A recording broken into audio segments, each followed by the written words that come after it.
Back to follow segment tonight. On Friday, there will be more than 28,000 security people spread out all across Washington, D.C.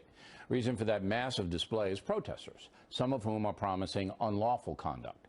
Joining us now from Palm Beach Gardens, Florida, Dan Bongino, former Secret Service agent who actually protected President Obama during the 2009 inauguration. Mr. Bongino, let's start with a general question. Security on Inauguration Day is a very difficult process, correct? But on Friday, it's probably going to be the most difficult because we have so many people coming in to protest. Yeah, absolutely, Bill. I mean, this is the Super Bowl for both federal, state, and local law enforcement officials. Area. I mean, anyone who has a gun and a shield and has law enforcement power is going to touch this event somehow. And one more thing to keep in mind, Bill, with the inauguration, you still have a major city to police in Washington, D.C. So, yes, this is the Super Bowl of security, and it's a big, big deal for the Secret Service. All right, tell us about your experience with President Obama. What was your role and what did you do? I was in charge of the 3-block area. I see what you're playing now, the footage of Barack Obama out waving. That was my zone. In conjunction with a Washington field office agent, I was responsible for developing the tactical plan, the medical plan, the chem biological plan, a mitigation plan for explosives, all of that in that 3-block area. And for obvious reasons, that 3-block area was very sensitive because he was out of the car. I mean, that car is like a rolling tank. And when he's going to get out and wave, all of your senses have to be on high alert. You have to have a 360-degree sphere of protection following him everywhere. And it took a really, really long time to plan. I mean, we're talking years here, soup to nuts, Bill. Do you get people out of the buildings? Because Trump and Pence are going to walk, so they say, after the speech back.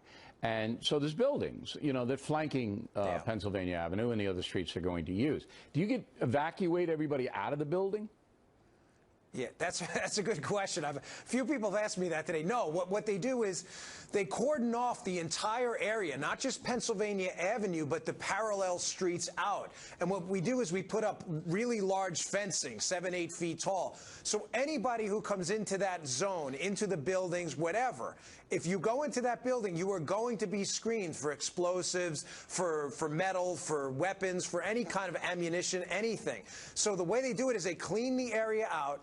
You clean it, you sweep it for explosives and weapons to make sure there's nothing planted there in advance, and then you post it with agents, and anybody who comes back in has to be clean. So clean, sweep, and post, and then the buildings, you don't have to worry about it at that point because anyone in that zone is clean. So in the morning of the inauguration, anyone entering the buildings will be searched.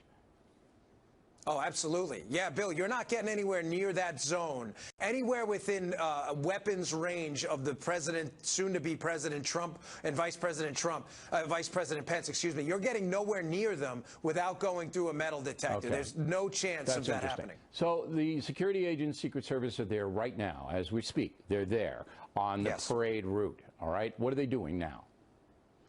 Right now, they're walking down the street, and they're worried right now about what I call, the big six, right? You're walking down the street, you're taking the path President-elect Trump is going to take, and you're looking for tactical threats. Where can people hide, pop out of buildings with Kalashnikov rifles and hit us? You're looking for medical emergency evacuation routes. God forbid he has a heart attack. How do you get him out of here? 250,000 people? How are we going to get through the crowd? Where can you hide explosives? Where are the airborne threats? Are there drones? Can you fly a drone off a building? Is there a threat from Reagan Airport? Finally, you're looking for other things. Is there piping underneath the street that could burst? Is there potential for a fire?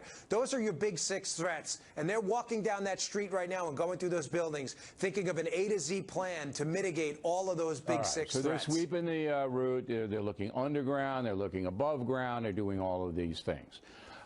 There's one final thing. The terrorist weapon of choice now in Europe seems to be trucks and vehicles smashing through, exploding, and all of that. How do you stop that? Yeah, this is a really big deal. We're taking the New York City model. The NYPD has used this model for years at the UN.